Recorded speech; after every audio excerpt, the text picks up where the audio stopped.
नमस्कार, स्वागत है आपका संसद टीवी पर। मैं हूं मनोज वर्मा और आप देख रहे हैं हमारा खास कार्यक्रम मुद्दा आपका। मुद्दा आपका में आज हम बात करेंगे 5 राज्यों के चुनाव परिणामों से निकले संदेशों की, संकेतों की, विकासवाद की, राजनीति की और चुनाव परिणामों के असर की।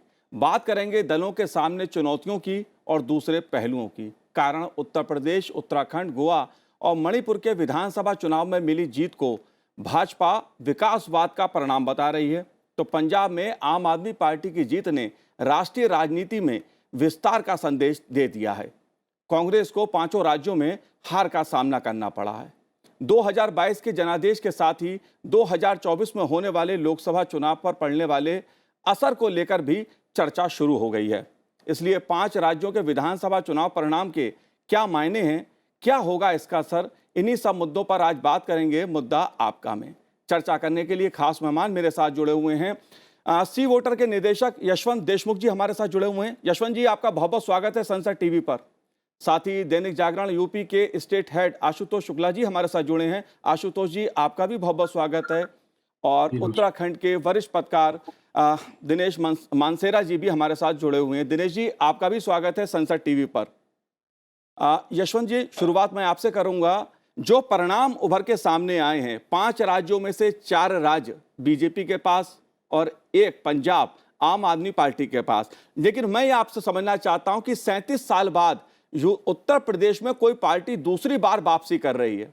आप इन चुनावों के इस जनादेश के कैसे देखते हैं, क्या मायने हैं इसके? देखिए, इस जनादेश के केवल एक ही मायने हैं कि लास्ट माइल अप्रोच में, या अंत्योदय जिसे भाषा में कहते हैं, उस जगह पे जो भी सोशल वेलफेयर की स्कीम सरकारें चलाती हैं, उनका ठीक ढंग से पालन अगर होता है और लोगों को उसका लाभ मिलता है, तो जी। लोग जाति, धर्म और पुराने जो चाइल्ड इक्वेशंस हैं, उनके बियॉन्ड भी, उनके आगे भी जाकर के अपना वोट देते हैं। और इन चुनावों में एक बहुत बड़ा अंतर ये पड़ा है। मेरा मानना ये है कि शायद पुरुष और स्त्री मतदाताओं के बीच का इससे ज्यादा कंट्रास्टिक अंतर इससे पहले मैंने अपने कम से कम प्रोफेशनल जीवन में नहीं देखा। जी। एक बड़ा अंतर हमने देखा था जब 84 के चुनाव में ज्यादा बड़ी तादाद में महिलाओं ने वोट दिया था, जिसको सिंपैथी का वोट माना जी। गया था इंदिरा जी की हत्या के बाद में। लेकिन मेरा मानना यह है कि इस बार एक बहुत बड़ा डिस्टिंक्ट ट्रेंड दिखाई दे रहा है कि पुरुषों के बीच में भले ही हिंदू, मुसलमान और बाकी दायरे या जाति समीकरण ये सब आए हों, जी। लेकिन महिलाओं ने जाति और इन सब के बियॉन्ड जाकर के जो मुख्य मुद्दे उनके जीवन से जुड़े हुए थे, यानी जो 2 साल में उन्हें राशन मिला था, घर पे छत मिली थी, शौचालय बने, जो अकाउंट में पैसा आया, इन सब चीजों के ऊपर मुद्दों के आधार पे वोट दिया।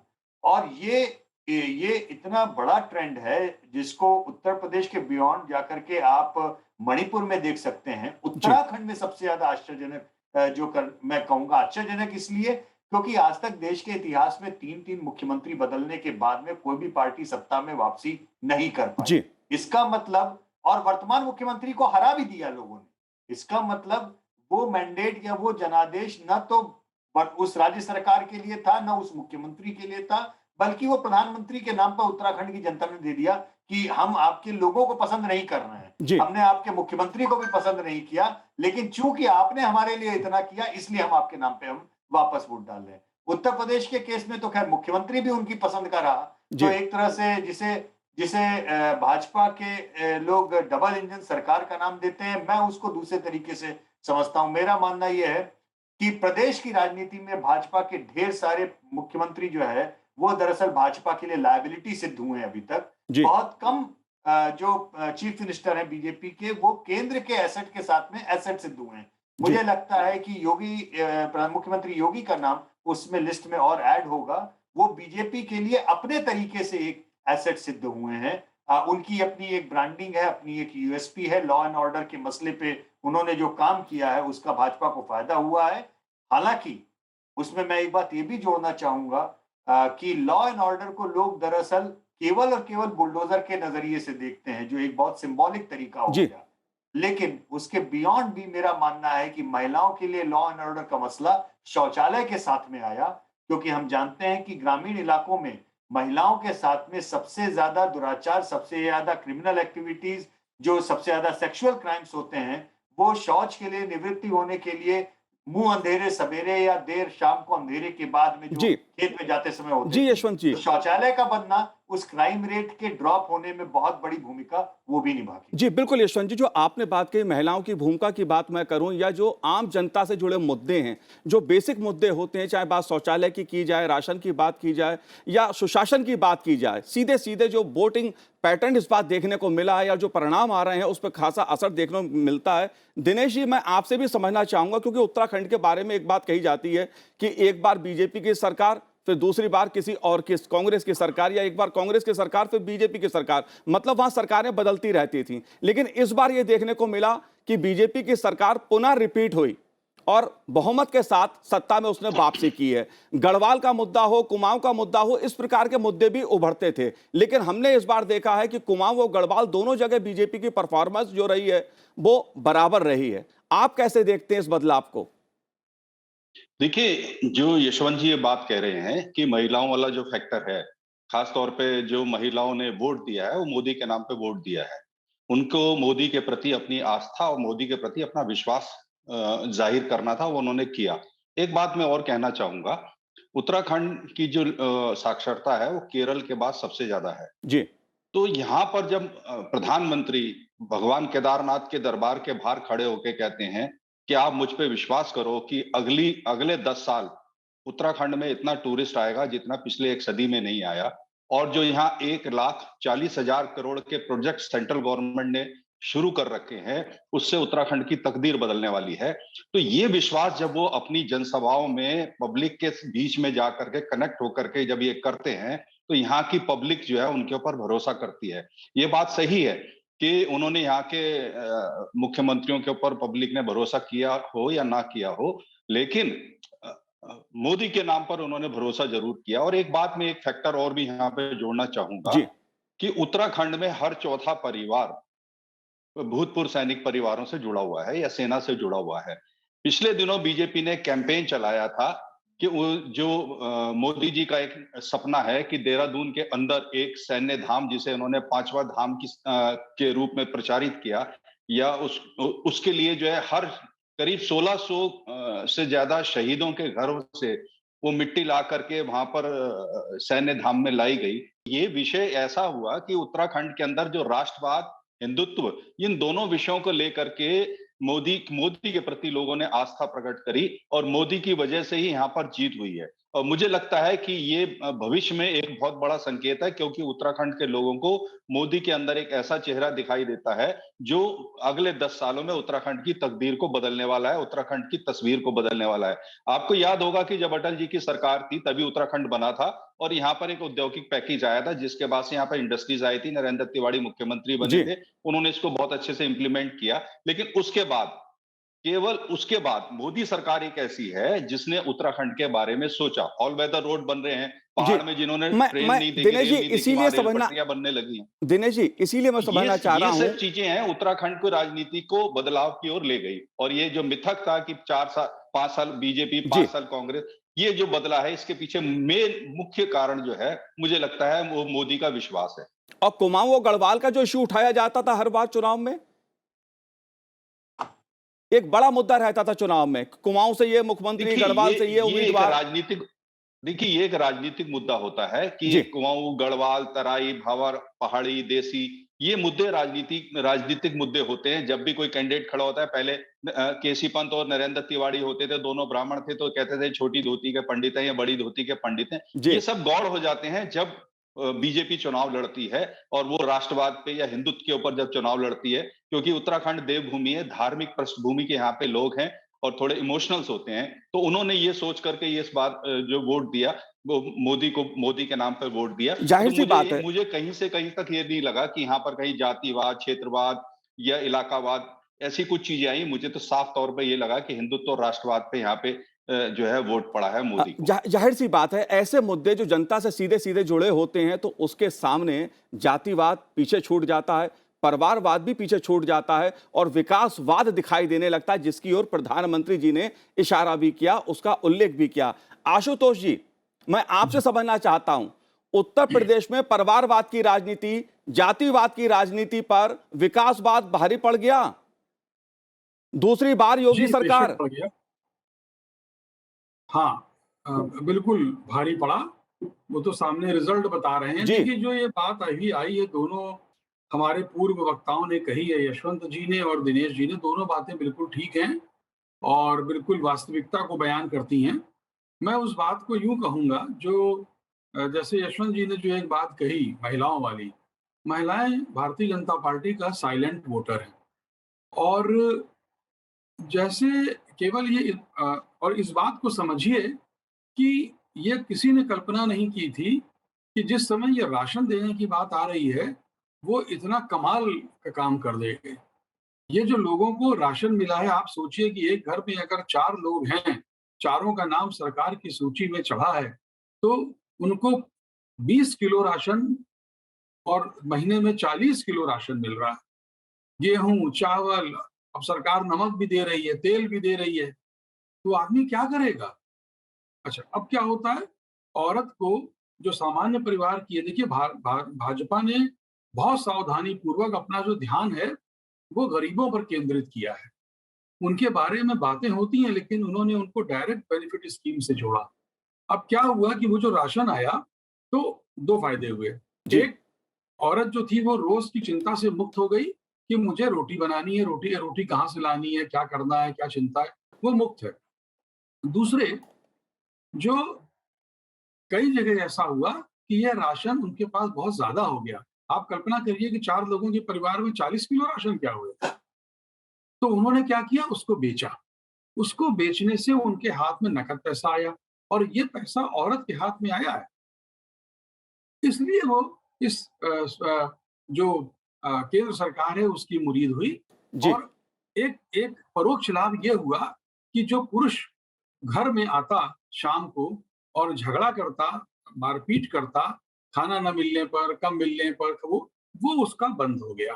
तो उसको दोनों तरफ से राहत मिली, वो इधर चली गई। जी, बिल्कुल। दूसरी बात, हम जब चुनाव लड़ते हैं तो चुनाव में एक पक्ष की बात करते हैं, लेकिन जो दूसरा पक्ष है उसको अगर आप देखिए तो बीजेपी से यहाँ लड़ कौन रहा था?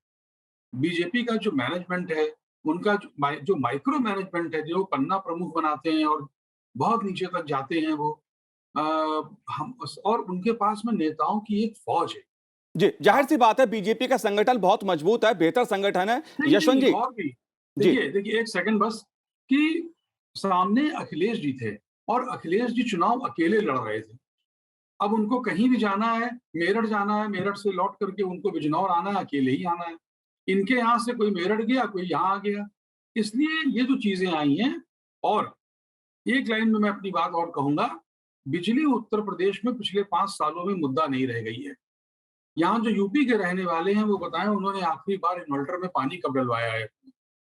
इसका लाभ मिला।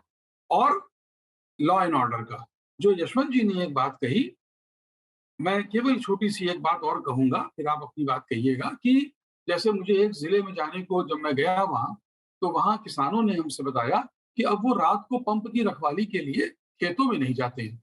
जी। हमने पूछा क्यों? तो उन्होंने बताया कि अब पंप चोरी नहीं होता।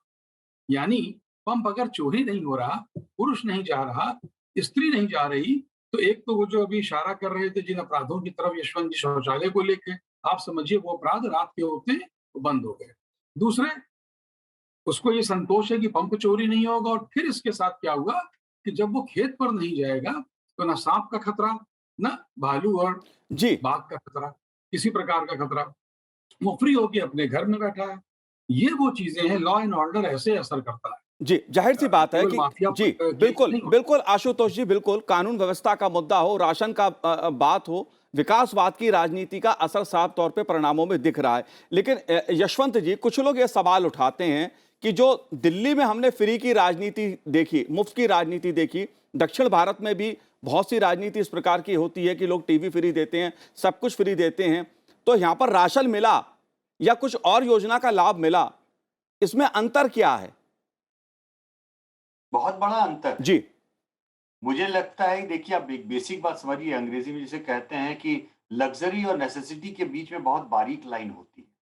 किसी की नेसेसिटी किसी के लिए लग्जरी होती है, किसी की लग्जरी किसी के लिए नेसेसिटी होती है। जी, कलर टीवी देना ये जीवन के लिए, जीवन मरण का प्रश्न किसी इंसान के लिए नहीं हो सकता, लेकिन घर में शौचालय होना और उस शौचालय के चलते घर की महिलाओं की इज्जत बच जाएगी, ये जीवन मरण का प्रश्न है उनके लिए, महिलाओं के लिए। इतनी बड़ी कोविड की महामारी हो गई, देखिए वो पूरे देश में लोग मरे, उत्तर प्रदेश में बड़ी तादाद में लोग मरे, और आधे से ज्यादा दिल्ली के मीडिया का एक हिस्सा इसी बात पे हल्ला मचाता रहा कि हर घर से लाश निकल रही है, फिर भी लोग बीजेपी को वोट दे रहे हैं। कारण क्या है? जी, अरे लाशें निकल रही घर से, लेकिन महामारी है, हर कोई ये भी समझ रहा है कि इसमें कोई सरकार कुछ नहीं कर सकती, ये एक आपदा है।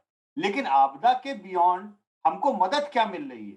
जिस समय लॉकडाउन हुआ, पूरे कोविड के कारण 2 साल से अर्थव्यवस्था सत्यानाश हो गया, सब कुछ बैठ गया। उस समय 140 करोड़ के मुल्क में लोगों को उम्मीद थी पूरी दुनिया में कि जितने लोग महामारी से नहीं मरे, उससे ज्यादा लोग भारत में भुखमरी से मर जाएंगे। लेकिन क्या एक भी इंसान हिंदुस्तान में भुखमरी से मर पाया है एक बार इसमें? तो भुखमरी से न मरने देना, ये फ्रीबी की राजनीति नहीं कहलाएगी। जी, आप लग्जरी की राजनीति में और नेसेसिटी की राजनीति में बहुत बड़ा जमीन आसमान का अंतर है। जी, जब लोग बहुत ज्यादा परेशान होते हैं, इतनी बड़ी आपदा होती है, उस आपदा के समय में अगर कुछ उनको सरकार की ओर से दिया जाता है तो ये फ्रीबी नहीं है। लोगों के प्राणों की रक्षा करना ये सरकार का धर्म है। इसलिए चाहे वो टीके लगाना हो या इस लॉकडाउन के दौरान लोगों को राशन पहुंचाना हो, ये दोनों ही चीजें प्राण रक्षा के लिए जरूरी थी, वो सरकार का धर्म था। सरकार ने अपना धर्म निभाया और लोगों ने उसे एक्नॉलेज किया। अब बहुत सारे भाजपा के क्रिटिक है, वो कहते हैं इसमें सरकार ने खास बात क्या की? जी, सरकार को तो ये करना ही चाहिए था। अरे भाई, खास बात यह है कि सरकार ने किया। लोग देखते हैं और लोग कहते हैं और लोग सोचते हैं कि दूसरी सरकार होती तो उसने नहीं किया होता, उनको विश्वास नहीं होता। जी, अंत में रिलेटिव ट्रस्टवर्दीनेस नाम की एक चीज होती है ना। जी, ये आम लोग के भरोसा। सर्कल में लगातार हम ये बात पा रहे थे मैं कि यशवंत जी, लोग यशवंत कहते थे जी, महंगाई मुद्दा है, लोग आ- कहते थे बेरोजगारी मुद्दा है। मुद्दा है, लेकिन उस मुद्दे के बियॉन्ड आप पूछिए कि भाई इस मुद्दे का समाधान कौन कर सकता है, तो लोग मोदी का नाम लेते हैं। जी, यही तो बात मैं ये आपसे भी तो समझना देखना चाहता पड़ेगा हूं। ना। भरोसा, भरोसा। भरोसा किसके ऊपर है, ये जी, भी देखना पड़ेगा। जी, बिल्कुल। क्योंकि मुद्दे बहुत उठे, बेरोजगारी की बात अखिलेश यादव ने भी की, राहुल गांधी ने भी की, प्रियंका गांधी ने भी की, महंगाई का मुद्दा उठाया गया। लेकिन अगर जनता को भरोसा बीजेपी पे हो रहा है, तो वो अंतर जो आप बता रहे हैं, उसकी वजह यही है कि जमीन जमीन पे योजनाएं उतर रही हैं, जनता तक लाभ पहुंच रहा है। दिनेश देखिए, जी, एक चीज क्या? मैं कहना चाहूंगा आपसे कि हाँ, हेलो। जी, जी आशुतोष जी। जी, हाँ, मैं एक चीज कहना चाहूंगा कि कुछ मुद्दे ऐसे होते हैं जो उठाए जाते हैं, लेकिन वो ड्राइंग रूम डिस्कशन के होते हैं। चुनाव जो होता है वो हमेशा इमोशंस पे चलता है, वो ये वैचारिकी पर नहीं चलेगा। और अगर राशन का मुद्दा, जैसा भी ये कह रहे थे यशवंत जी, वो बिल्कुल वाजिब बात है। आप उसको लेके किसी की भूख शांत कर रहे हैं, और आप ये बताइए कि ये जो लाशें मिलने की और फलानी बात है, ठीक है।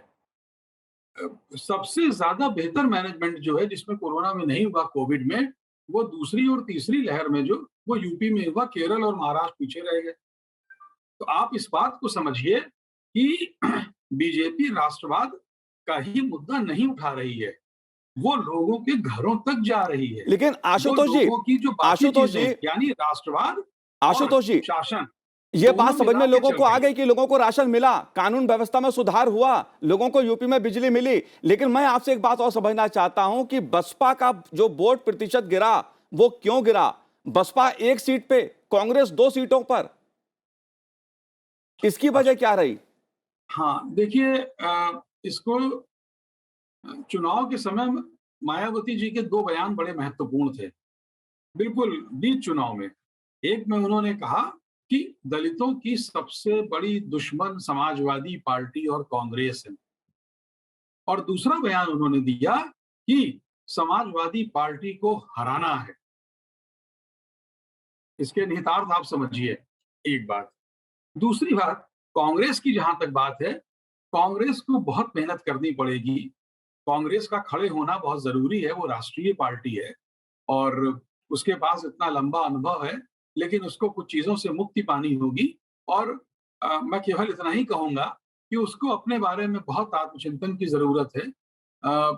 2 सीटें या जो मतलब एक क्षेत्रीय, जो हमारे एक पार्टी है 2 लोगों की, जनसत्ता दल यहाँ पर रघुराज प्रताप सिंह जी का, तो उसको 2 सीटें मिल रही हैं, 2 कांग्रेस को मिल रही है, वो इनके बराबर आके खड़े हो रहे हैं।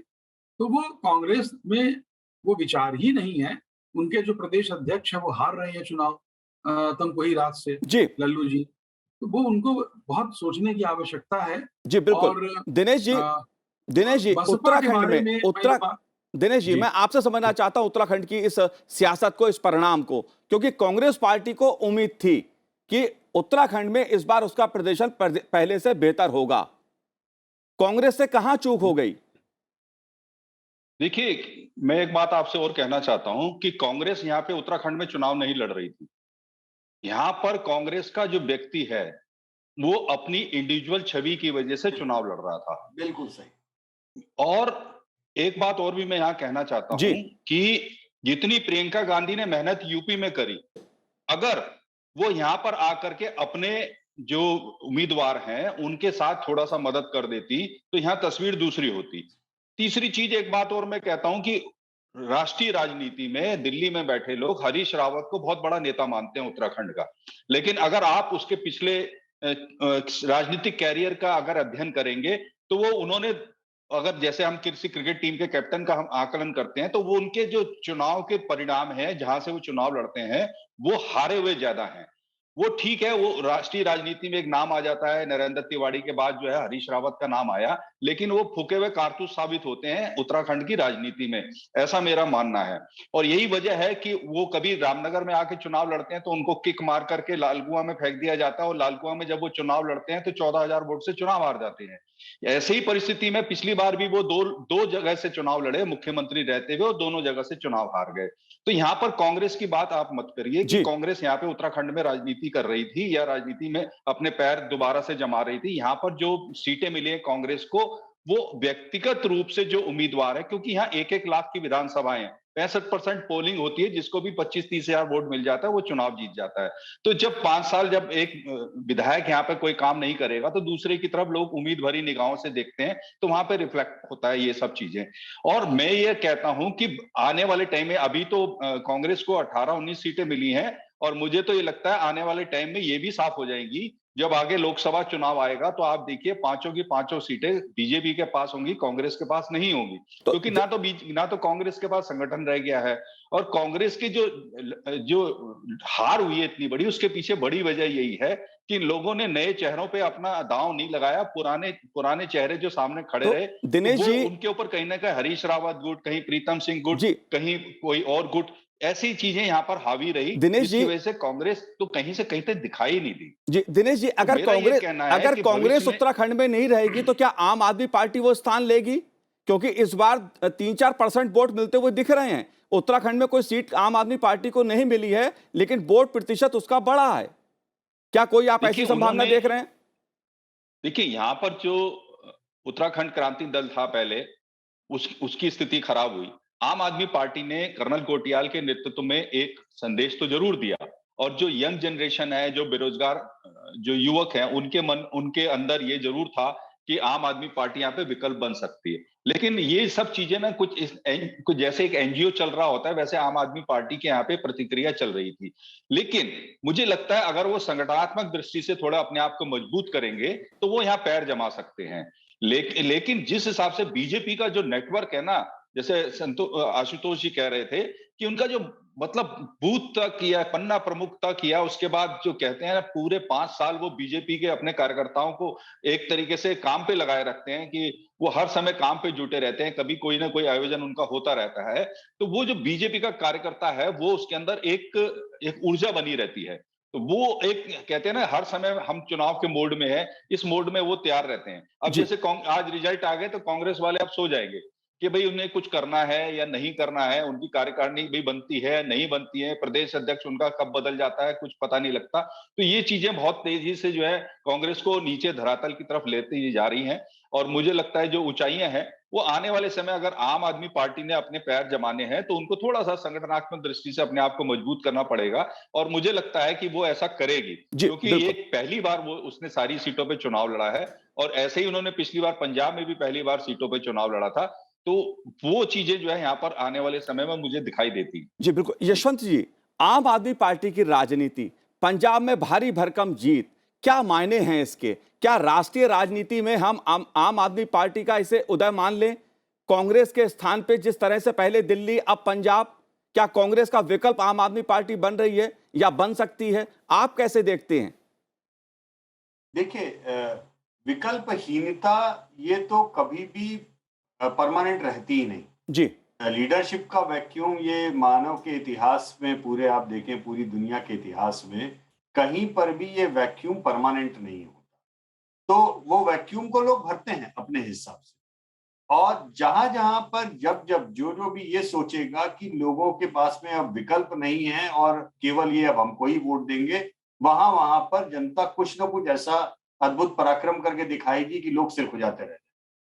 आम आदमी पार्टी की जहां तक सवाल है, तब ये कहना पड़ेगा कि जैसा अभी दिनेश जी ने बोला कि पिछली बार उनका पहला आगाज था और वो मुख्य विपक्षी दल बने भी। जी उनकी पार्टी को, उनके लोगों को तोड़-ताड़ के आप ले गए, इसका मतलब ये नहीं हुआ कि आप ये क्रेडिट ले लेंगे कि वो मुख्य विपक्षी दल नहीं बने। और उसके बाद में अ, आप जिस तरीके से देखिए जनता ने मैंडेट दिया है, किसको-किसको नहीं हराया है। बड़े बादल साहब हार गए। आप अंदाजा लगा सकते हैं 75 साल की लंबी उनकी राजनीतिक पारी रही और वो लंबी से अपनी सीट से आ जाए, कोई कल्पना कर सकता है?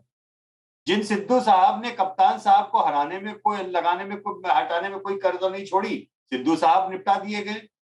जी चन्नी साहब लाए गए थे, चन्नी साहब ने सिद्धू जी को निपटाया, सिद्धू जी ने चन्नी जी को निपटाया, बादलों ने मिलकर के कप्तान को निपटाया, कप्तान साहब ने बादलों को निपटाया, सबने एक दूसरे को निपटा दिया। और पब्लिक ने मिलकर सोचा कि सब झाड़ू लगी रही है तो कम से कम एक ऐसे उसको वोट दे दो जिसके पास में कोई भी बैगेज नहीं है किसी भी तरीके की गलती का। तो झाड़ू तो लग गई और ये झाड़ू अभी आगे और लगेगी, बढ़ेगी, लेकिन उसके एक कुछ शॉर्ट टर्म और कुछ लॉन्ग टर्म उसके परिणाम। क्या? जैसे शॉर्ट टर्म परिणाम आपको मैं तुरंत बता सकता हूं कि आने वाले तुरंत 2024 तक में हिमाचल का चुनाव है, गुजरात का चुनाव है। कोई आश्चर्य मत कीजिएगा गुजरात में आम आदमी पार्टी तकरीबन 10% तक वोट पोल कर ले जाए, लेकिन वो वोट आएंगे किसकी कीमत? कांग्रेस की कीमत। तो 2024 में जैसे-जैसे 2024 की रेस में या 2024 के चुनाव के परिप्रेक्ष्य में आम आदमी पार्टी का ग्राफ बढ़ेगा, उतना ही ज्यादा कांग्रेस का ग्राफ कम होगा, जहां-जहां पर भी आम आदमी पार्टी बढ़ेगी। जी लेकिन इससे भाजपा को बहुत ज्यादा खुश होने की जरूरत नहीं, क्योंकि आम आदमी पार्टी के जो बढ़ने का या काम करने का तरीका है, उसमें सोशल वेलफेयरिज्म की स्कीम्स भी हैं, फ्रीबीज भी हैं और राष्ट्रीयता का इनपुट भी है जी और जय श्री राम भी है। और साथ में जय श्री राम का नारा लगाने के बावजूद भाजपा को हराने के लिए आने वाला मुसलमान का वोट भी है। तो ये बड़ा एक पोटेंट लीथल कॉम्बिनेशन है। यशवंत जी, आपने 24 की बात कही। प्रधानमंत्री नरेंद्र मोदी जी ने भी अपने संबोधन में कहा कि 22 के जो चुनाव परिणाम हैं उसने तय कर दिया है कि 2024 के नतीजे कैसे होंगे। इसका राष्ट्रीय राजनीति पर असर आप कैसे देख रहे हैं? मेरे पास समय कम है, 1 मिनट का समय है, कृपया बताएं। एक मिनट में मैं आपको ये कह सकता हूं कि 2024 में बहुत जबरदस्त कांटे की टक्कर होने वाली है। अंतर केवल यह है कि वो कांटे की टक्कर नरेंद्र मोदी या भाजपा से नहीं हो रही है, वो कांटे की टक्कर अरविंद केजरीवाल, ममता बनर्जी इनकी होने वाली है कांग्रेस से, कि भाजपा के सामने मुख्य बड़ा उम्मीदवार, बड़ी पार्टी कौन। दूसरे शब्दों में कहें तो ये सारी कांटे की टक्कर फिलहाल लग रहा है अपोजिशन कैंप के अंदर होने वाली है कि मुख्य विपक्ष का दल कौन बनने वाला है।